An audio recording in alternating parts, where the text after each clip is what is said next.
def nañ fi nga xamante ne que ni moom la situation wu dëkk bi wax nañ ci li nga xam moom la situation wu dëkk bi nekk di jànkonteel rawatina li nga xamante ni mooy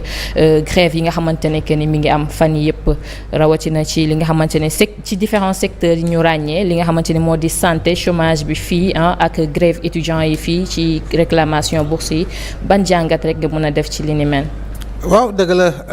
jamono ji am na lu bari loo xam ne ay yëngu-yëngu la. parce que il faut quand même reconnaître que nous avons vécu une année sabbatique jëm si li nga xam ne mooy 2024 principalement ak début 2025. Je crois bien que le climat social xawoon na dal et c'était tout à fait normal. Maintenant nag on ne peut pas être dans un état sans véritablement évolution du climat social ce n'est pas possible il faut ñi nga xam ne ñu ngi nekk ci secteur d'activité professionnelle yi benn instant daañu yëngu daañu def ay revendications daañu teg ay plateformes revendicatives et c'est tout à fait normal surtout compte tenu de la situation économique et financière du pays. xam nañu xel ni Sénégal jamono ji dafa nekk ci ay jafe-jafe yooyu xam nañ ko yëg nañ ko poos yi yëg nañ ko. rawatina nag li nga xam ne mooy bérébu liggéeyukaay yi nga xam ne en réalité. surtout secteur privé bi am na ay jafe-jafe booy xool rien que dans le secteur du bâtiment c'est à peu près 300 milliards yoo xam ne amaana état yoral na ko entreprise yooyu léegi nag principe de continuité la am na ay efforts yoo xam ne ñu ngi koy def mais je pense que. li ñu war a fàttali mooy que ni Sénégal jafe-jafe yi ku si nekk war na ko comprendre par moment même su fekkee ni c'est ton droit le plus absolu de réclamer c'est ton droit le plus absolu d'aller en grève parce que tout est encadré ak li nga xam moo di loi ak règlement yu nekk en vigueur mais je dis encore une fois am na loo xam ne nag boo si yeggee je crois bien qu'il faut savoir privilégier par moment le dialogue quand tu prends par exemple le cas des étudiants. dëgg la naam la seule arme bu étudiant bi am depuis man jaar naa si keneen ak keneen jaar na si boo demee université des fois front sax yaa ngi dégg bu amee da ngay génn parce qu'en réalité da nga koy def loo xam ne maanaam daqante beeg yu demee noonu. au-delà des revendications yi nga xam ne ce sont des revendications souvent légitimes. deuxième élément bi nga xam ne étudiant bi am na ko au-delà mu baare université mu baare avenue Cheikh Anta Diop non sans tenir compte du fait que ni avenue boobee hôpital Fann nga fa malade yi dañuy jóge fu ne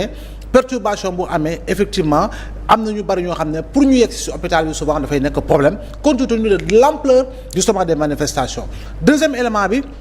boo baaree corniche mu nekk zone de fréquentation boo xam ne oto yi la fay jaar bari na lool. pour man loolu boo ko jëlee saa su ne depuis autant de décennies je pense que dëmb ak barki dëmb yépp ñu ngi koy wax c'est en réalité aller dans le sens par moment de changer de méthode de lutte. parce que réclamer bourse oui acquis la droit la da nga ko war a jot état da ko war a fay mais bul fàtte ni bourse yi c'est plus de 10 milliards par mois loo xam ne état da koy génne ci gafakaam di ko fay étudiants yi. loolu nag droit la boo xam ne dañ ko yor. te du étudiants yi nekk Sénégal kese y a des centaines et des centaines d'étudiants yoo xam ne ñu ngi ailleurs dans le monde donc pour wane ni état dafay lu muy jël si poosam te mu diis loolu mu koy dugal si ndaw yi pour ñu jàng jàpp naan lu am solo la. donc pour man boo gisee blessés yi am arrestation yi am yaa ngi dégg souvent nga gis situation yoo xam ne dafay nekk situation yu doy waar par rapport ak étudiant bi ak force de l'ordre bi nga xam ne dafay intervenir gis nga ko 5 takk der gaañu na si te am na si koo xam ne officier la. pour man méthode de lutte bi war na souvent évoluer te malheureusement booy gis étudiant faatu na c'est à l'occasion malheureusement de tels événements. boo ñëwee si li nga xam ne moo di taux de chômage bi oui chômage bi moom ñëpp xam nañu xel ni mi ngi fi parce que ñu bari perte nañu seen liggéey compte tenu du ralentissement de l'activité économique dans des secteurs d'activité surtout dans le secteur des BTP. maanaam bâtiments et travaux publics yi nga xam ne effectivement état bu mu ñëwee am na loo xam ne taxawal na ko.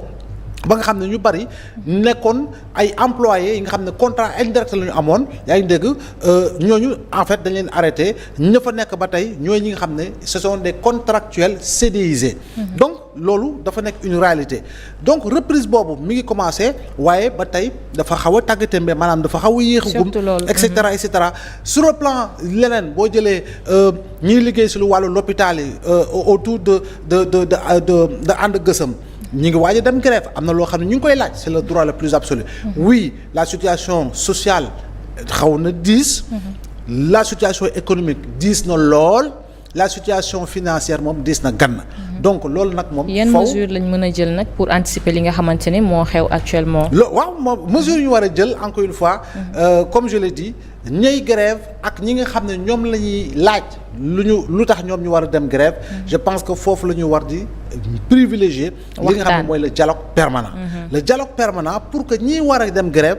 ñu wax leen fan la situation bi toll ak lan moo di àpp bi pour véritablement amaana ñu mën a jot li nga xam ne moom la ñuy laaj wa ilaa ñu war ko mën a bañ a jot itam parce que tamit du lépp loo laaj état da nga ko war a mën a am si li nga xam ne mooy point de revendication yi nga xam ne koy teg sur la table ça dépendra de l'évolution économique parce que pour l'année 2026 oui budget bi jóge na 5000 nangam dem 6000 nangam mais bul fàtte ni que ni pour 2026 Sénégal dafa soxla ay niveau d'investissement yu conséquent ay niveau d'investissement yu am dayo te loolu tey jii nii da ngay war a wuti xaalis bi le budget il est certes prévisionnel am na loo xam ne recette interne la yoo xam ne état du Sénégal moo koy liggéey war ko mën a am booy xool recette fiscale yi nous en sommes à plus de 3000 milliards et cetera am na loo xam ne da nga koy dem wuti ji bul fàttali itam pour l'année 2026 tu es à près de 5000 milliards yoo xam ne da nga ko war a fay ci bor 5000 milliards laa wax yoo xam ne da nga ko war a fay ci bor jàpp naa ni nag loolu lu diis la donc la situation économique par rapport à une vision macroéconomique da ngay gis ni lu diis la donc il faut quand même que par moment que les esprits se tassent un tout petit peu et puis ñu dem ci li nga xam ne mooy toog war a mën a waxtaan tout le temps et puis par moment aussi imagine étudiant bi war a dem front am na beneen méthode boo xam ne bu ko utiliser pour man méthode boo xam ne dina marquer les esprits parce que dafay nekk lu bees l'autre élément aussi université dafa nekk benn ni ñu koy waxee Sénégal en miniature on y trouve du tout on y trouve de tous les comportements on y trouve tout type d'éducation on y trouve mais université boppam dafa war a évoluer lu tax mu war a évoluer man j'ai toujours dit université war nañoo dem bay sol uniforme man je l'ai toujours dit faculté bu ne war na am colin boo xam ne en réalité dina am loo xam ne da koy wàññi ci ardeuru étudiant bi lu tax les plus grandes universités dans le monde universités yi gën a cher dans le monde boo demee da ngay gis am na lu ñoo xam ne dañ koy sol tey étudiant bi bu solee xam nga Oumar boo ko solelee chemise tegal ko gilet tegal ko costume bu xoju cravate de super sang je dis encore une fois psychologiquement et sur le plan de l'approche psychologique dafa am lu muy wàññi ci li nga xam mooy exercice de la violence xaw ma nag comprendre nga ma dafa mu am lu muy wàññi c'est-à-dire que choc la boo xam ne voilà choc la boo xam ne en réalité dafa am lu muy wàññi université bi ci wàllu boppam war nga tourner nga gis lu tax ñu naan la ay pavillon J pavillon I pavillon Y pourquoi l'alphabet alors que war nga mën a jël ay tur yoo xam ne tur yu am solo la tur yu am dayoo ñoo xam ne c'est des références nga pavillon bu nekk ak nu nga ko tuddee pour que en réalité étudiant bi créer les conditions pour ñu ñëwaat ci la nga xam ne moom lañu duppee woon université ay jamono campus social c'était l'agora xam nga agora c'est-à-dire que le temple des idées yaa ngi dégg fi nga xam ne fa la ñu war a mën a sottee li nga xam moo di xalaat ak xam-xam lux mea lex la lumière est ma loi mais dafa war a leer biir université tey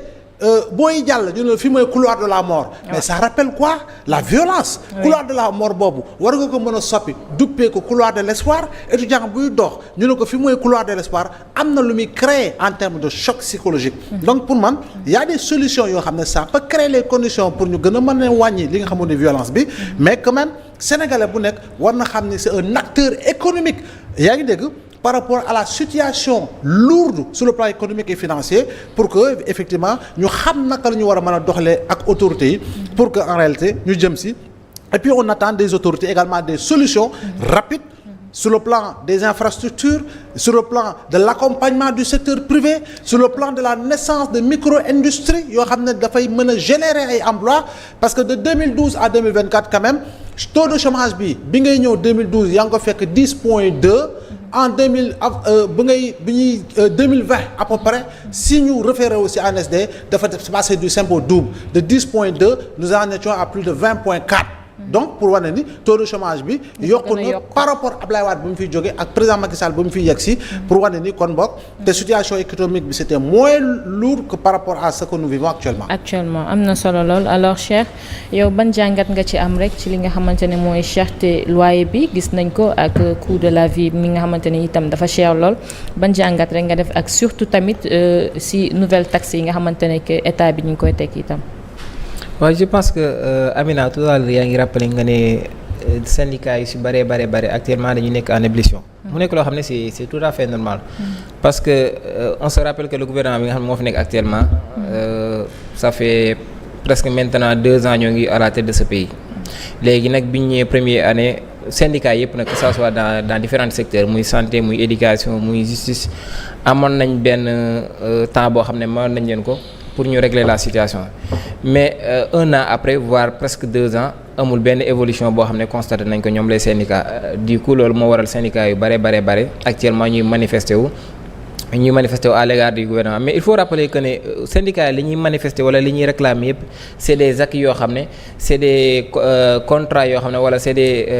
comment dirais-je ay contrats la ak mën a tudd yoo xam ne sax le gouvernement moom moo ko signé parce que kii di état di continuité malgré que même avec le gouvernement Macky Sall yu si bari ñoom ñoo signé woon ratifié woon contrat yi wala convention yi wala accord yooyu ñu xam ne am nañ ko ba koy réclamer tey mais l'état c'est la continuité bu fekkee ñoom toog nañ 1 an voire 2 ans presque gis ñu benn amélioration ci li ñuy réclamer te boo xoolee syndicats yi ñu si bari li ñuy réclamer mooy ñu améliorer seen conditions de travail ñu si bari mooy l'amélioration des conditions de travail ñi ay revalorisation salariale wala ñoo xam ne au fait dañu gis ne par exemple da ngay jël bu fekkee da ngay dem dans le domaine de la non je dirais pas dans le domaine de la santé mais ñi nga xam ne dañu nekk au niveau des ministères mooy les professionnels souvent dañuy wax ne la yow tey Amina da ngay am même diplôme que man nga am soit master 1 man ma am master même diplôme lu ñu la war a salaire égal mais da ngay gis ñaar ñoo xam ne ñoo bokk même corps même secteur par exemple yow nga nekk santé nga am même diplôme man ma am même diplôme ñu nekk ci même corps yow nga am benn salaire boo xam ne c'est équivalent à peu près 500 000 keneen am benn salaire boo xam ne c'est équivalent à 300 000 loolu lañ tuddee ñoom gap boobu lañ comprendre lan moo waral li nga xam ne moom mooy différence de salaire boobu loolu ñu si bare boo xam ne loolu c'est des revendications salariales yoo xam ne toog nañ ci waxtaan ak le ministre du travail budul benn du ñaar yoon toog nañ ci waxtaan ak le ministre de la fonction publique man je me rappelle dem naa seen conférence de presse yu bare à l'époque boobu sax le gouvernement Macky Sall moom moo fi nekkoon en place fële ca Kër Madiaba mooy siège fi nga xam ne fa la CNTS nekk mooy syndicat des travailleurs du Sénégal ay rencontres yu bare donc c'est des acquis yoo xam ne gouvernement moom moo ko fi signé quel que soit alpha ak gouvernement bu fi war a nekk yow si tey sûr que ni accords yi ngay signé nii wala contrat yi ngay ratifié nii tu peux pas les respecter vaut mieux ne pas signer ces contrats je me rappelle il y a un jour c'était la fête du 1er mai xaw ma ban 1er mai la exactement mais mas na ma dégg le président sortant Macky Sall muy tenir benn discours muy wax ak ses ministres muy leen comme quoi que si vous êtes sûr que ne bu ngeen signé wala ay convention wala ay contrats yoo xam ne du ngeen ko mën a respecter les engagements il faut pas signer ces contrats mais langage de vérité boobu parfois suñu autorité dañ ko soxla il faut être franc il faut être clair yow man en tant que autorité en tant que ministre wala en tant que directeur ak loo mën di doon bu ay syndicat ñëwee toog sama kanam di waxtaan ak man mu wóor ma ne kat man li may waxtaan ak ñoom nii du ma mën a li may signé nii ak ñoom du ma ko mën a respecter engagement yi je préfère ma wax ak ñoom benn langage de vérité boo xam ne ne leen lii moo fi nekk kat lii moo fi ne ainsi de suite nous tous on est des Sénégalais c'est le même cas de figure qui s'est présenté actuellement avec les étudiants gis nga étudiants yi je pense que nit ñi parfois dañuy fàtte démb gis naa benn député je vais pas me prononcer là-dessus xam naa après dañ ci waxtaan ci deuxième partie bi mais nit ñi dañuy gaaw a fàtte quoi parce que ñi ngi fi nekk tey ay député wala ñu nekk fi ay ministres wala ñu nekk fi ay enseignants ay magistrats ils ont été tous étudiants jaar nañ université xam nañ étudiants yi conditions yi dund xam nañ réalité yi ñu dund donc parfois di ñëw di indi ay amalgame wala di comparer yoo xam ne c'est pas comparable je pense que c'est de la malhonnêteté exactement noonu laa ko mën a tuddee mais en tout cas daal le front social moom moo ngi en ébullition l'État xam na ko les syndicats xam nañ ko même si la situation est difficile la situation économique même si c'est difficile du côté de l'État du Sénégal État na woo syndicats yi ñu toog waxtaan on est tous des Sénégalais gis nga guerre mondiale 14 18 39 45 sax yëpp ci table de négociation la mujj donc dañu war di privilégier négociation dañu war di privilégier li nga xam ne moom mooy dialogue mais dañu war a bàyyi rapport de force amul benn njariñ fi mu ñuy mëne mooy ay blocage la ñuy mëne kii jàpp fee kii xëcc fee demoon nañ ba fi les syndicats de l'enseignement supérieur le SAEMS et le CUSEMS à un moment donné autant même loolu yëpp autant Macky Sall amoon nañ benn réunion boo xam ne nit ñoo ko fàttali réunion boo xam ne teniroon nañ ko ba 3 heures du matin ministre des finances et du budget fa lañ ko teniroon parce que boobu syndicats yi dañu jàppoon fi ñu jàpp que ne ñoom tant que résoudre duñ seen problème yi duñu arrêté seen grève ba 3 heures du matin laa lox ñoo ngi nekk di réunir je veux pas que nag ñu delluwaat ci situation yooyu yoo xam ne dafay bloqué réew parce que bu enseignement bloqué santé bloqué rek justice bloqué je pense que dëkk bi moom li fiy bloqué dina bari te on veut pas ça mais Georges sauf que 2017 2018 il y a un travail qui avait été fait sur le système de rémunération dans la fonction publique. Oui, je parle de système de rémunération dans la loolu c'était déjà fait pour créer les conditions pour que déséquilibre bi am sur la base et la masse salariale ñu war ko mën a équilibrer donc liggéey boobu bu ñu ko defee. mais déséquilibre ba léegi saa yi si ba léegi syndicat yi ñu si bëri ba léegi loolu la ñuy réclamer. dama ne bi ñu ko defee. bi ñu ko defee lu tax kii am master 2 kii am master 2 ñu génnandoo ENA. kii di am salaire 1 million kii di am salaire 250 000. ma ne système de rémunération boobu. liggéeyoon nañ si depuis 2017 2018. buñ ko liggéeyee ba pare jamono jooju y avait des engagements qui avaient été pris mais jusqu'au moment où nous parlons ça n'a jamais été appliqué. C'est-à-dire que système boobu buñ ko liggéeyee ba pare yaa ngi dégg waroon nañu jël matukaay yi war. pour véritablement mën ko def mais situation économique financière oblige aujourd'hui gouvernement bu bees bi. 2 ans après bu ne loolu da koy appliquer je dis amul ressources yi pour le moment amul ressources yi.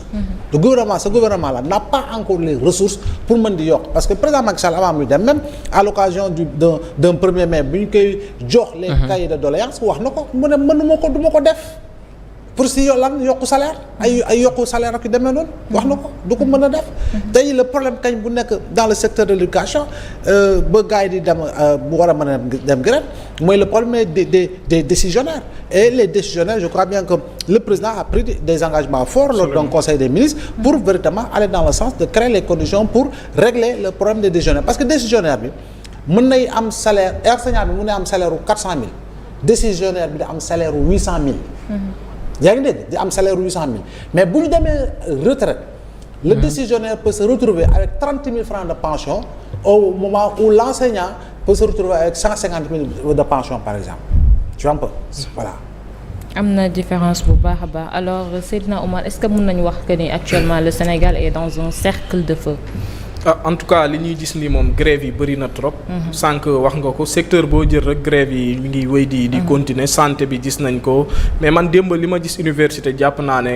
jot nañu ñu waxtaanee ko quoi jëm ci li nga xam ne mooy dialogue parce que man li ma doon gis démb ci li nga xam ne mooy ay lacrymogène comme intifada moo doon am ci li nga xam ne mooy biir université bi et la preuve dem nañ ba en dehors de li nga xam ne mooy étudiants yi ba ci li nga xam ne mooy policiers yi nekkoon foofu am na ñu ci am ay blessures am na ku nga xam ne da cee am fracture te donc fracture yooyu su commencé di am rek entre li nga xam ne mooy du côté des étudiants ak li nga xam ne mooy police tension bi day gën di yokku day dem ba lay mujjee nekk entre li nga xam ne mooy étudiants yi ak kii et malheureusement suñ yeggee ci li nga xam ne mooy stade boobu rek en général yar nañu ci yàlla musal mais mort doom day am dañ koy seetaan l'affaire Fallou Fall nii la woon Balla Gaye ñeneen ak ñeneen dañ koy seetaan muy gën a am ampleur di gën a am ampleur ñu dem ba musiba am donc li nga xam ne mooy direction des bourses ñoom tey gis naa que li nga xam ne mooy paiement des bourses yi tey lay commencer mais problème bi mooy du paiement des bourses moom moo nekk problème de beneen problème moo nekk ci ginnaaw mooy ñi nga xam ne ñoo nekk li nga xam ne mooy wàllum master waa grève bi foofu la gën a méttee te man sànq rek ci li nga xam ne mooy suñu émission réveil bi am na ku ñu invité mi ngi xam le ne loolu nekkul lu nga xam ne lu légal la c'est légitime pour les étudiants mais décret bi nga xam ne dañ ko fi teg décret bi lañ musul appliquer moom dafa jàpp ne décret bi suñ ko doon appliquer depuis ñu teg ko fi duñ mës a yeggal li nga xam ne mooy fii ak étudiants yi mais dañ doon dem ci peut-être li nga xam ne mooy yaama neex wala politicienne mais nouvelles autorités yi ñoom bi ñu ñëwee dañuy appliquer li nga xam ne mooy texte yi parce que pour nga jot li nga xam ne mooy sa bourse il faut nga inscrire soo inscriwul ci li nga xam ne mooy benn université pour nga jot sa bourse day nekk lu nga xam ne lu jafe la mais ci benn état lañ nekk te état jàpp naa ne dafa war a anticiper ci li nga xam ne mooy crise yi nga xam ne mi ngi am ci réew mi ci wàllum santé bi gis nañ ànd ak gësam ñoom tamit jàpp naa ne li nga xam ne mooy pacte de stabilité sociale bi actuellement ñoom déchiré nañ ko parce que ñoom ak état bi yu ci bëri d'accord uñ ci c'est vrai que li nga xam ne mooy état continuité la mais état boobu su teniree li nga xam ne mooy benn langage de vérité ci syndicats yi wax leen que lii laa mën a def pour l'instant jàpp naa ne syndicats yi ñoom tamit ay sénégalais lañ war nañ comprendre que situation économique bi nga xam ne réew mi moom la nekkee foo laal day métti donc su fekkee fépp foo laal day métti jàpp naa ne képp ku nga xam ne Sénégal sénégalais nga nekk ci benn bànqaas yow tamit dafa am looy bàyyi pour état tamit bàyyi dara ku nekk su bàyyee dara dina am lu nga xam ne dinañ ko def ci li nga xam ne mooy à court terme à long terme ñu waxtaan ci li nga xam ne mooy yeneen réforme yu nga xam ne tamit dinañ ko teg parce que contrat moom suñ demee ba signé ko muy accord muy régime bi fi nekkoon ak bii ñëw état continuité la par force da nga koy respecté léegi nag yow ci say engagement man jàpp naa ne état lu mu mën a jiital rek muy dialogue waxtaan ak syndicats yi wax leen que lii moo fi nekk lii mën nañ leen ko defar pour li nga xam ne mooy durée bi li si des nag ci li nga xam ne mooy les années à venir dinañ ko mottali suñ ko defee jàpp naa ne jàmm dina am mais li commencé di xew ci université bi moom ragal naa que voilà mu déborder quoi. C'est vraiment déplorable alors Amata mu mel ni que ni syndicats yi bu ñu dawaloon tuuti compréhension vis-à-vis de l'État ak situation économique bi nga xamante ne moom la dëkk bi di traversé am naa na yi nga xamante ne grève yi ñu koy gis duñ àgg foofu noonu ban jàngat nga ci mën a def loolu. mais comme niñ ko fi waxee rek dialogue. ñoom instant bi li ñu nekk di def grève ci seen droit la comme étudiants yi comme ni ko Oumar waxee. gis naa loolu également que direction des bourses nee na dinañ tàmbali. fay mais j'ai vu également des gens dire que solution mi ngi commencé am. mais problème bi c'est bien plus profond que ça. Oumar mi ngi ciy wax sànq. mooy ñoom ce qu'ils réclament mooy ñu fay leen intégralité de leur rappel lañ leen wax pour ñu fay leen ko. waa L3 ak waa master 2 lu toll ci 515 000 donc ñoom war nañ toog ak étudiants yi waxtaan ak ñoom ba pare promesse bi ñu fa teg ñu. dëggal ko ñu def ko parce que c'est pas que da ngay ñëw pour juste apaiser les tensions arrêter manifestation yi fa am non lépp loo fa teg da ngay wax carrément dëkk bi instant bi lii moo fi am nañ ciy waxtaan nañ ciy juboo maa ngi ci doon wax sànq démb je crois maa ngi ne santé études yi justice bi bu doxul dëkk bi du dox donc lenn kese mooy solution bi ñu toog ñu def dialogue tey samay gis ni le ministre war na gisante ak waa UGB waxtaan ak ñoom mais ci man loolu moo waroon nekk depuis le début fallait pas attendre que affaire yi egsi fii ñoom instant bi seeni ay rappel lañ bëgg ñu fay leen ko intégralement ak yeneen yi ñuy casse comme ay surpeuplement et cetera et on sait que seen ay rappel seen ay bourse ci loolu la ñuy dundee c'est vital ci loolu la ñuy dundee am na ci ñoo xamante ne dañ koy jël pour yónnee ci waa village et tout donc c'est leur dû instant bi dañoo nekk di wax ci leur dû donc war nañ leen jox tey pour les bourses de octobre ak novembre mais instant bi comme rappel la ñuy laajte ñoom nañ toog waxtaan ak ñoom et promesse bi ñu fa teg ñu tenir ko wax leen clairement li fi am pour ñoom également ñu comprendre. am na solo lool alors dañuy jàll rek ci beneen point bi nga xamante ne itam gis nañ ne que ni ñëw na tey ci actualité bi tey